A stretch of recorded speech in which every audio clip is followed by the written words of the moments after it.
Welcome to my YouTube channel School Jaisa. Here we are continuing with the same lesson, that is matter in our surrounding, and this is the fourth part of this lesson.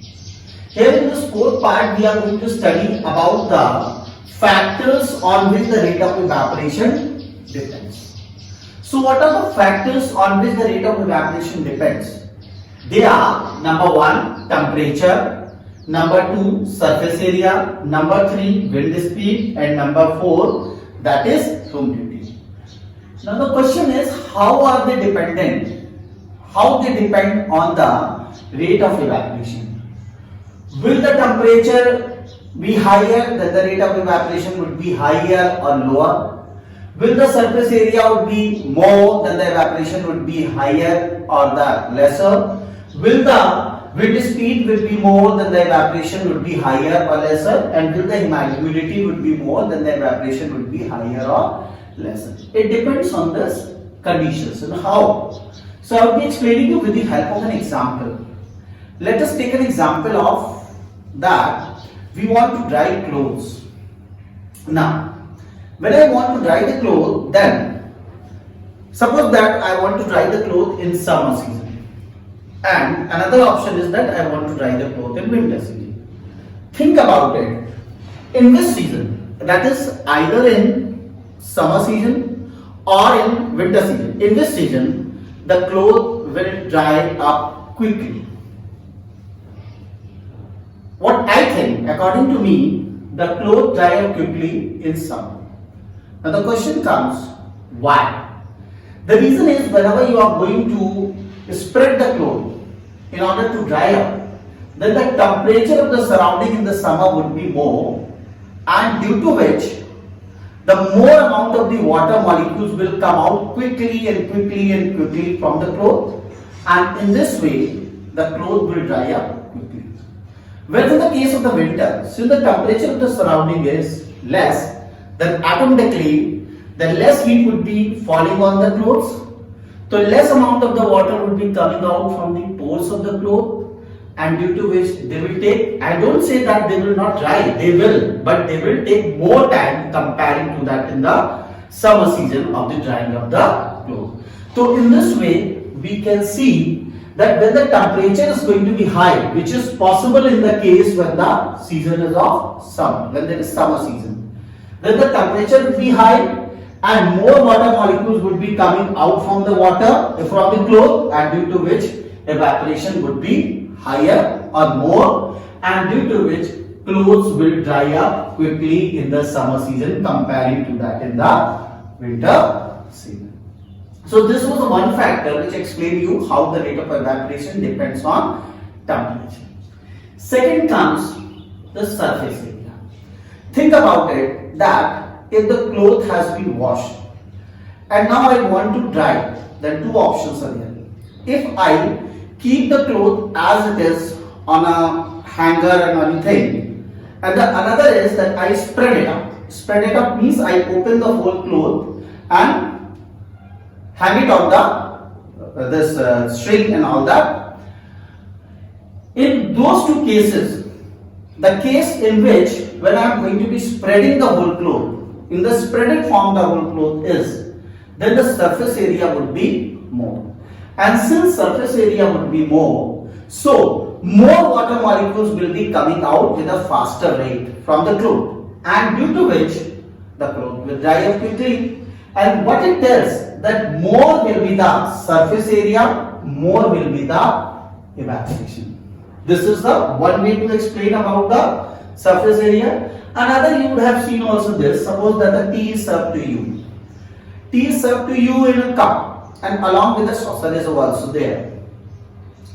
So if you are in a hurry, then in that case, one way is that either you try to take the tea or sip the tea very quickly with the help of the cup, then it will definitely take more time. What shall I do? I have poured the cup, tea, small amount of the tea on a saucer, in a saucer, and then I would like to drink, I would like to sip. Then you will see that I can have the tea, I can take the tea very quickly in a less time. So what is the difference between them? When the tea was in the cup, then the surface area which was coming in contact with the surrounding was less, whereas in the case when the tea was turned or when the tea was poured in the saucer, the surface area was more. So since the surface area was more, due to which the evaporation was more, and due to which the tea can get cooled quickly and we can easily take the tea in a less time. And then I've already explained you in the previous video that the surface, that evaporation is a surface phenomenon. So this all taking place due to that of the surface. So since evaporation is a surface phenomena, so I can say that the evaporation depends on the surface area. That is, more the surface area, more will be the evaporation. Now I come to the third point, that is the wind speed. Now think about it that you want to dry the cloth once again. One case is this, that you spread the cloth on this string and all that, which you have used it at your place. Wind is not blowing, and another situation is that wind is blowing. So when the wind was not blowing, then also the cloth will dry, but it will take more time. Whereas when the wind was blowing, then it will take a less time. Now the question comes, why? Because when the wind blows, then definitely wind is going to be in motion, and when it is in motion, then definitely it must be having some kinetic energy. So when it would be hitting the what? Hitting the clothes, then with the help of the hitting of the wind on the cloth, it will take up the water molecules very quickly and dry up the cloth quickly. Comparing to that, then the wind was not blowing. So what it tells that more the wind speed, and if more the wind speed, more will be the evaporation, or you can say if the wind is blowing with a faster rate, then the evaporation will also be taking place at the faster rate. Now in all three conditions, what my observation was that as the factors was increasing, the evaporation process was also increasing. That means rate of evaporation was increasing. Rate of evaporation means the speed of evaporation, or the evaporation was taking place with a faster rate. But here comes the fourth condition, which you see over here, that is humidity. What is it? Humidity is just like the water molecules or water vapor present in the atmosphere or in the surrounding. If the water vapor or the water molecule is present in the surrounding in the larger quantity, then we say humidity is high. If they are less in quantity, then we say humidity is less. Now I should explain you how the rate of evaporation is dependent on the humidity. Although I have written over here, the explanation is required. Let us take an example. If I have taken two glass, in one of the glass I have filled half glass is filled with the water, and another glass is maximum filled with the water, or you can say fully filled with the water. And now I want to add more water in these two glasses. Will it be possible for me to add more amount of the water in that glass which is approximately filled? No, because either very less space or almost no space is over there. Whereas in the case, if you fill the water in that glass which is half filled, naturally we can fill water in it easily because enough space is over there to get filled. So in the same manner, when the water vapor is already going to be in excess amount, moisture is going to be excess amount in the atmosphere, that means humidity is more. So will it be possible to take the more water vapor or more moisture from somewhere? Example, if I spread the cloth in order to dry up in the open air and humidity is high.